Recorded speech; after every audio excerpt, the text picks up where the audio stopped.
खुद वीडियो में बोल रही है कि मेरे माँ बाप मुझे रखते नहीं, घर नहीं आने देते और तू खुद ही भाग जाती है। हमारे ऊपर कोई इल्ज़ाम ना आए, इसीलिए ये वीडियो प्रूफ है कि तू खुद अपनी मर्जी से गई थी। अब जी हम पहुंचते हैं डीएसपी ऑफिस में। तो वहाँ पे सबसे पहले तो मैं मतलब अब कैसे बताऊँ, कैसे मैंने फील किया होगा कि जब मैंने मेरी माँ को किसी के आगे गिड़गिड़ाते हुए देखा, हाथ जोड़ते कि मुझे इस औरत से दूर रखो। वो लिटरली पास आके बैठी और मम्मी के मन में ना डर चढ़ गया। मम्मी बोली मैं तो यहीं बेहोश हो जाऊंगी। तो डीएसपी के पास गए, मैंने उनको वीडियो दिखाया। डीएसपी सर ने वीडियो देखा और उनसे पूछा हाँ जी बताओ क्या है। तो कहती है कि मेरा घर है, मैं क्यों नहीं जा सकती। सर ने कहा कि ये कोर्ट केस चल रहा है, मैं यहाँ पे आपको डाल दूंगी। जब आपका कोर्ट केस चल रहा है और जब आपको पता है कि भाई पंगे चल रहे हैं, तो आप ऐसे क्यों गए और आप तब तक नहीं जा सकते हो उनकी सेफ्टी पॉइंट ऑफ व्यू से। और जब ये खुद कह रहे हैं कि कोर्ट जो फैसला देगी हमें मंजूर है। तो सर को मैंने बताया सर प्रॉपर्टी के जो पेपर्स हैं वो किसी के नाम नहीं है। मम्मी 40 साल से वहाँ पे रह रही हैं, पापा भी वहीं रह रहे थे, हम सब वहीं पले बड़े हैं। इनफैक्ट सिर्फ आईडी है जो वो पापा के नाम है। तो मैंने कहा सर हम फिर भी इसको 5th शेयर देने को तैयार हैं। तो डीएसपी सर खुद बोले कि आप किस चीज़ का शेयर देंगे इसको जब आपके नाम प्रॉपर्टी है ही नहीं। हमने कहा सर हम फिर भी इंसानियत के नाते इसको कह रहे हैं, जो भी हमसे बन पड़ेगा हम तेरे को देंगे। लेकिन तो इतनी बड़ी बड़ी डिमांड कर रही है। उसकी माँ पीछे बैठी थी। मैंने बोला कि ये माँ जिसका खुद का जमाई हॉस्पिटल में था, उसके घर के यानी कि मैं मम्मी हमारे सब परिवार वाले भाग दौड़ कर रहे हैं, पूरा पूरा दिन पूरी पूरी रात हॉस्पिटल में बैठ रहे हैं। इसकी माँ या इसकी फैमिली में से कोई बंदा आके हमसे एक कप चाय की भी नहीं पूछता। आप यकीन मानोगे, पैसे तो बहुत दूर की बात है कि लो आपका इतना खर्चा आ रहा है, 10-15 हज़ार की मदद हम भी कर देते हैं। जिनको बहुत अच्छे से पता है कि उनका जमाई कमाता नहीं था, सिर्फ उनकी सास यानी कि मनीषा की सास और मेरी माँ जो है वही घर देख रही थी। उनमें से किसी ने आके हमें 1 रुपया भी नहीं पकड़ाया कि लो जी इनकी हेल्प कर देते हैं। और आज ये हमसे 10 लाख रुपए मांग रही है। तो मनीषा मैडम कहती हैं जी झूठ है, झूठ है। मैंने कहा सर आप भी समझदार हो, इतने आप इतनी अच्छी पोस्ट पे बैठे हुए हो, आपको भी अच्छे से पता होगा कि अगर हमने कोर्ट का दरवाजा खटखटाया है तो कुछ सोच समझ के ही खटखटाया होगा, क्योंकि हमारे पास हर चीज का प्रूफ है। मैं चाहती हूँ ये लड़की मुंह खोले और मैं इसका मुंह तोड़ू, मुंह हाथापाई से नहीं, सबूतों के साथ। जो लड़की अपने आप को पाक साफ मैं बता रही है ना कि मैं बिल्कुल सही हूँ, मेरे साथ गलत हो रहा है, तो मैडम जी ने वीडियो में खुद ही बोल दिया कि मैं उनको बोल दूंगी मैं शादी करूंगी। मैं तो खुद ही कह रही हूँ ये शादी करेगी और 100% करेगी। जो पति के मरने के 2-2 3-3 दिन के बाद दोस्तों से, फ्रेंड से, सो कॉल्ड लड़कों से बातें करती है, वो कैसे शादी नहीं करेगी। तो जी इसने इसने डीएसपी ऑफिस में शोर मचाना शुरू कर दिया इसको। अच्छा मैं बताती हूँ, वहाँ पे ना फनी फैक्ट ये हुआ कि मैं जिम जाती हूँ, तो जिम में ना कई सारे लोग ऐसे आते हैं जो वहाँ कोर्ट में हैं, वहाँ पे डीएसपी ऑफिस में है। मुझे खुद को भी नहीं पता था। मैं वहाँ पे बैठी और वहीं पे मनीषा बैठी हुई है सामने से, तो जो आता ना उससे नमस्ते नमस्ते हो जाती है। हालांकि हम वहाँ पे फर्स्ट टाइम ही मुझे पता था कि भाई हाँ ये बंदा भी यहाँ पे है। मैडम जी डीएसपी ऑफिस में बोलती हैं कि जानकारियां निकाल के तो हम भी आ सकते थे, हमारी क्यों नहीं सुनवाई हुई। तो सर ने उसको बोला तूने पीसीआर को फोन किया, पीसीआर 1-2 मिनट में घर पहुंची कि नहीं पहुंची। कहती है हाँ जी पहुंची। कहते फिर कैसे कह रही कि पुलिस ने मेरी सुनवाई नहीं की। तब मैंने इसको ये बात बोली, मैडम मनीषा हम सीनियर सिटीजन सेल में गए थे, वहां पे तुम लोग सिफारिश करा के गए, हमारी सुनवाई नहीं हुई, हम तो चुपचाप उठ के आ गए। हमने तो एक बार भी नहीं कहा कि भाई सिफारिश लगवा के गए हो या ऐसे ऐसे शोर नहीं मचाया। वहां पे शोर वही मचाता है जिसके मन में पाप होता है। तो जी फाइनली डीएसपी ऑफिस में इसने बहुत बदतमीजी से बात की। इसने बोला अच्छा, इसने ना वहां पे एक कार्ड और खेला, लानत है डूब मर शर्म से चुल्लू भर पानी में, चुल्लू भर पानी में। तो जिस घर में भी रही ना, चाहे वो तेरी माँ का घर हो, चाहे तू आगे शादी करे, वो बर्बाद हो जाएंगे। मैं कह रही हूँ क्योंकि तेरे जैसी औरत 10 साल, मुझे मेरी बेटी की कसम, मुझे मेरी माँ की कसम, हमारे घर में से किसी ने कभी इसको नहीं बोला कि तुम्हारे यहाँ पे बच्चा क्यों नहीं हो रहा। मतलब सर्वनाश हो जाए हम सबका अगर हम में से किसी ने इस लड़की को टोका हो कभी। तो ये लड़की वहां पे पता है क्या कहती है, ये लड़की वहां पे कहती है जी 10 साल हो गए। सर ने पूछा बच्चा है, बोली नहीं है। कहती है यही तो कमी रहेगी जी मेरे में, 10 साल हो गए ये लोग मुझे टॉर्चर कर रहे हैं, ताने दे देंगे कि तेरा बच्चा नहीं है कोई भी। मैं बताती हूँ, हमारा भाई हमें फोन कर करके रोता था कि हम खुशियों के लिए तरस गए हैं। वो हमें सब बताता था कमी किस में है किस में नहीं है। मैं इस चीज को यहाँ पे उठाना ही नहीं चाहती हूँ, ये भगवान की देन है, चाहे कमी तेरे में थी चाहे मेरे भाई में थी।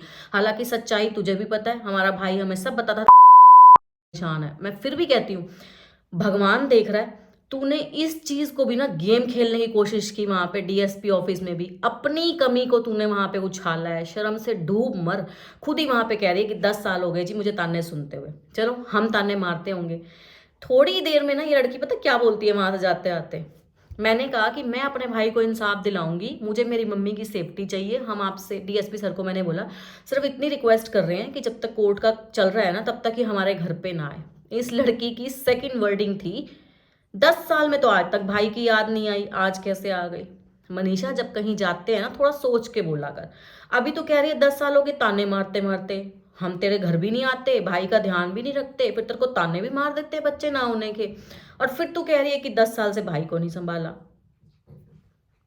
हिल गया, धीरे धीरे सब कुछ हिलेगा, क्योंकि तूने एक माँ की आत्मा को हिलाया है। Wait and watch. वहां पे मैडम बयान लिख के देती है कि मैं है ना सर जब बोलते हैं ना कि नहीं जा सकते आप, और हमारे पास सीएम विंडो से रिक्वेस्ट आई है, मतलब जो भी उनका होता होगा प्रोसेस, एप्लीकेशन आई है, आप नहीं जा सकते, तो मैडम वहाँ से चीखते चिल्लाते हुए बाहर आ जाती हैं। मैं कुछ डॉक्यूमेंट्स प्रिंट आउट कराने के लिए जाती हूँ, जो नोटिस था कोर्ट का केस का। सर बोलते हैं एक कॉपी इनको दे दो, एक कॉपी हमें दे दो। मैं वो प्रिंट कराने जाती हूँ। ये वहाँ पे जाते जाते फिर मम्मी को कुछ बोल के जाती है, क्योंकि इसकी इतनी हिम्मत तो है नहीं कि ये इंदु बजाज के आगे बोल जाए। तो बेटा तू पीठ पीछे भौंकने के लायक ही है। मम्मी को सुना नहीं, लेकिन मम्मी को तेरी हंसी और तेरी बातों से ना साफ पता चल गया कि तूने मतलब कुछ गंदा ही, तो मुंह खोलती हुई गंदा ही है। तो इसने फिर मम्मी को पॉक किया, मम्मी फिर वहां घबरा गई। हालांकि मैं 5 से 7 मिनट में पहुंच गई थी। फिर इन्होंने वहां पे रिक्वेस्ट की कि इसके ना कपड़े दे दो मनीषा के। तो हमने कहा मनीषा तो 2-3 दिन पहले हमसे कपड़े लेके गई है, 9 जनवरी को ये गई थी, और 3-4 दिन के बाद जिस लड़के के साथ आई थी कि लॉयर है, उसके साथ आके अपने कपड़े लेके गई थी। मैंने खुद इसको कपड़े पकड़ाए थे ऊपर से, और इस बात का सबूत हमारे बड़े जिया जी उनके आगे दिए थे। कहती है जी मैं कोई कपड़े नहीं लेके गई। हमने फिर भी एग्री किया कि सर ठीक है, हम ना कपड़े दे देते हैं, हमें कोई प्रॉब्लम नहीं है, ये बाहर खड़ी हो जाए, मैं इसको सारा जो इसका सामान है पैक करके दे दूंगी। मैडम के मन में फिर पाप आता है। मैडम कहती है मैं तो खुद लेके आऊंगी। हमने कहा ठीक है, आप आ जाइए, हम भी वीडियो बनाएंगे, आप भी वीडियो बना लीजिए। तो मैं बोलती हूँ कि सर इसको अकेले को बोल दो, ये ले जाएगी और वीडियो चल बना लेगी, प्रूफ रहेगा कि हम इसे कुछ भी नहीं कह रहे हैं। कहती है मेरी माँ भी आएगी। अच्छा, माँ कहती है माँ कहती है मैं भी आऊँगी। माँ कहती है मेरे को वीडियो बनानी नहीं आती, वीडियो बनानी आती तो ये इतना हमारा फ़ायदा थोड़ी उठाते। तुम्हारे पास है क्या जो हम तुम्हारा फ़ायदा उठाएंगे? टुकड़ा तो तुम हमसे मांग रहे हो, नोट तो तुम हमसे मांग रहे हो। खुद का जमाई चला गया, उसका दुख तकलीफ तेरे को नहीं हुई, तू जमाई के जाने के भी 10-10 लाख रुपए मांग रही है, और हमें ही कह रही है कि हम फायदा उठा रहे हैं। चलो कोई बात नहीं। फिर कपड़े उठाने की बात हुई तो मैंने एग्री किया। तो कहती है अच्छा, जब हमने कहा ना कि मम्मी नहीं आए, कलेश होगा खामखा में, तो कहती है ये नहीं आएगी, मेरा नाम की इंदु नहीं आएगी। फिर सर ने इसको धमकाया, भाई तुम खुद घर जाने के लायक है नहीं अभी, और तू दूसरों को कह रही है कि ये नहीं आएंगे वो नहीं आएंगे। इसने हर संभव कोशिश की है। क्या करती हैं ये, औरतों वाले कार्ड खेलती हैं। 10-10, 11-11 औरतें इकट्ठी होकर चली जाएंगी, वहां पे रोने स्टार्ट कर देंगी। फिर जाते थे मुझे कहती है कि इसने अपना घर तो संभाला नहीं, मेरे घर संभालने आ गई। भाई मेरा घर आके देख ले, बहुत अच्छे से रह रही हूँ, बहुत अच्छे से खा रही हूँ, रेंट पे रह रही हूँ, खुद का खुद कमा के लगा रही हूँ। तेरे जैसी इसकी तरह ना मुझे टुकड़ों पे जीने की आदत नहीं है, दूसरों से मांग मांग की, मेहनत की कमाई की आदत है। तो जैसा है ना मेरे घर पे बहुत सही है, तू मेरे घर तक मत आ, मेरे घर तक मत आ, मैं तुझे बहुत अच्छे से बता दूंगी घर कैसे बसाया जाता है। चलो जी, वहां से ये आ गई। वहां पे ये डिसाइड हुआ कि शाम को 5 बजे कपड़े लेने आएंगी। तो मैं 5 बजे जाके बैठ गई, महारानी जी नहीं आई हैं। ये वो दिन है और अब का दिन है। महारानी को गए 8 फरवरी की बात है, हम लोग डीएसपी ऑफिस में गए। पता नहीं महारानी जी अब कौन सी न्यू गेम खेल रही हैं, महारानी जी नहीं आई हैं। महारानी जी बयान में लिख के दे गई हैं कि जब तक कोर्ट केस चलेगा मैं इनके घर पे नहीं जाऊंगी। हालांकि मुझे विश्वास नहीं है। फाइनली मम्मी अपने घर का ताला खोल के बैठ सकती हैं। सोचो, बेटा गया, घर की शांति गई, सुख चैन गया। अपने घर का ताला लगा के वो माँ अंदर अपने आप को बंद कर करके बैठती थी कि कहीं ये लोग आके हमें कोई नुकसान ना पहुंचा दें। और दूसरी बात मैं आपको बता दूं, क्योंकि ये मुझसे बहुत ज़्यादा वो हो चुकी है कि मैं इसके खिलाफ जंग छेड़ चुकी हूँ लिटरली। इसको तो मैं दिखाऊंगी माँ की आत्मा कैसे कल पाई जाती है। मैं अपनी फैमिली से बहुत ज़्यादा प्यार करती हूँ, स्पेशली माँ से। मेरे पास अब रिश्तों के नाम पे सिर्फ माँ बची है। हम बहनें अपनी माँ को ऐसे नहीं छोड़ेंगे, तेरे जैसी के तो बिल्कुल भी नहीं छोड़ेंगे। तो मैं बता दूं, फिर से रिपीट कर रही हूँ, अगर मुझे, मेरी बेटी को या मेरी माँ को कल को कोई प्रॉब्लम होती है या कुछ भी हमारे साथ बुरा होता है ना, सीधा सीधा ये मनीषा इसकी जिम्मेवार होगी, सीधा सीधा। जिस हिसाब से मुझे कोसती है, ये वहाँ पे भी डीएसपी ऑफिस में यही बोल रही थी कि इसी ने केस कराया है, यही पुलिस स्टेशन लेके जाती है, यही कोर्ट लेके आती है, इसी ने मम्मी को भड़काया है। भाई मैं कहाँ भड़का रही हूँ, तू लोगों की बातें सुन, कमेंट्स पढ़ आके, तुझे पता लगेगा। वीडियोस देख के कोई बच्चा भी समझ जाएगा तू क्या गेम खेल रही है। तो जी अगर मेरे को, मेरी मम्मी को या मेरी बेटी को कुछ भी होता है तो उसके पीछे इकलौती जिम्मेवार मनीषा जी होंगी। मैं आज साफ साफ बता रही हूँ। अब मैं आपको नेक्स्ट वीडियो में बताऊंगी। मैंने इस पे इल्ज़ाम लगाया था कि ये लड़की किसी से बात करती है, तो बातें करती है। मेरे पास वीडियो कॉल्स हैं, मेरे पास कॉल रिकॉर्डिंग्स हैं, मेरे पास सबूत हैं। तो मैं आपको क्या सुनाने वाली हूँ। मैंने इसको एक दिन बोला कि अच्छा, जिस दिन मैंने इसके स्क्रीनशॉट्स लिए थे रवि के उठाले वाले दिन, हमारे ही स्क्रीनशॉट्स नहीं, मैंने इसका छोटा फ़ोन था उससे फ़ोटोज़ क्लिक की थी। मैं आपको यहाँ पे दिखा देती हूँ। वो फ़ोटोज़ क्लिक की तो हमारी ही रिश्तेदार में से किसी एक ने उसको बता दिया कि दीदी ने तेरे फ़ोन से पिक्चर्स क्लिक की हैं। चलो जी, मैडम चोर की दाढ़ी में तिनका होता है। वो क्या हुआ, मैडम ना घर के बाहर जब गद्दे वद्दे लगे होते हैं वहाँ जाके बैठी, इसकी मम्मी मेरे बाजू में बैठी हुई थी, ये हम दोनों के बीच में आके बैठ गई। बीच में आके आके बैठती कहती है, मम्मी तेजस ने ना फ़ोन कर करके परेशान कर रखा है। अच्छा, मम्मी कहती क्यों, क्या कहता था? माँ की मिली भगत देखो। माँ कहती है क्यों परेशान कर रखा था?